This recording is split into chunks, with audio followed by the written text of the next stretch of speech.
Mirëmbrëma të dashur shikues të televizionit Shpresa.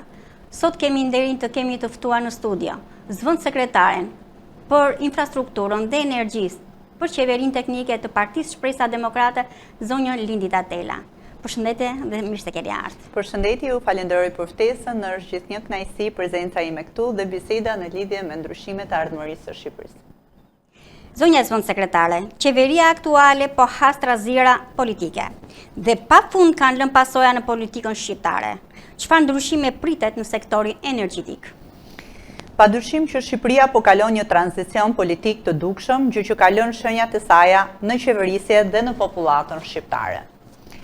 Do të realizohen disa ndryshime në sektorin energjetik dhe në përmirësimin e nevojave bazike të Shqipërisë. Së pari, në çdo cep të Shqipërisë do të ketë linja kablore dhe jo ajrore siç janë aktualisht.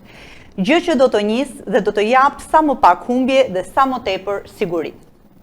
Së dyti, një tjetër ndryshim që do jetë, në çdo qytet do të realizohet zgjerimi i nën stacioneve aktuale, gjë që do të rrisë kapacitetin e tyre me 50%, që do të realizohet teknikisht nga inxhinier dhe specialistë të kualifikuar të kësaj fushë.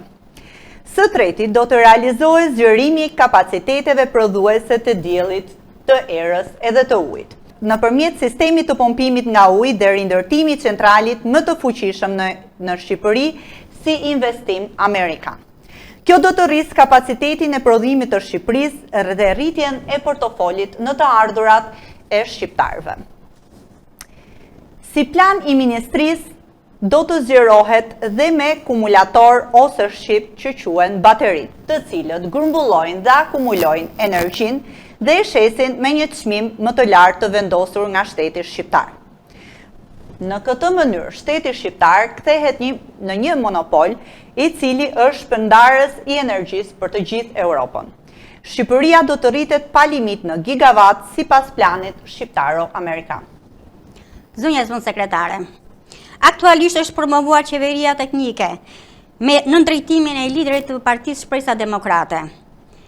Çfarë kërkesash dhe nevojash ka qeveria teknike lidhur me vazhdueshmërinë politike të saj? Atëherë, qeveria teknike aktuale është aktive në drejtimin e liderit profesor Pollum Gani Piliçi, i cili është si shpresa e ardhur për të gjithë shqiptarët. Ai bën të mundur drejtimin e kësaj partie me një pasqyrë të qartë për ardhmërinë e Shqipërisë me kufi natyror. Shpresa e kombit do të realizojë ndryshimet rrënjësore në çdo drejtim, në arsim, në drejtësi, gjithashtu në sektorin energjetik dhe infrastrukturën e cila është e lënë pa mas pas dore, në ushtri, në polici dhe kudo për ta kthyer Shqipërinë si zemra e Europës, me përkrahjen e fortë të Amerikës. Gjithashtu, në planin ton, afatgjat është rindërtimi i stafit i cili do jetë si pjesë e qeverisë teknike.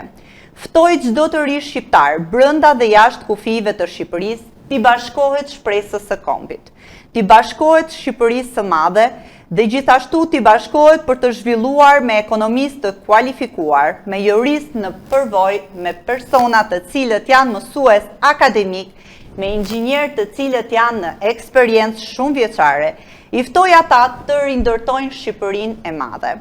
Ministria e Infrastrukturës dhe Energjisë ka hapur dyert për profesionistë të cilët janë të formuar në mënyrë akademike dhe në të gjitha fushat e specializimeve përkatëse. Çfarë mesazhi do të bëje thirrje më tepër të rinjve shqiptarë? I ftoj të gjithë të rinj shqiptar të bashkohen nismës së Shpresës Demokrate, sepse është shpresa e kombit. Të gjithë së bashku mund të realizojmë gjëra të cilat deri më tani kanë mbetur vetëm në teori. Dua që të gjithë shqiptarët, të gjithë profesionistët, të gjithë ata të cilët e ndjejnë veten sadopak pjesë të kësaj Shqipërie, të japin kontributin e tyre dhe të jenë prezent me ne. Zonja zëvendës sekretare, falenderoj për intervistën. Ju falenderoj dhe ju edhe qofshim gjithmonë të bashkuar. Të dashur miq, shihemi transmetimin e radhës. Faleminderit.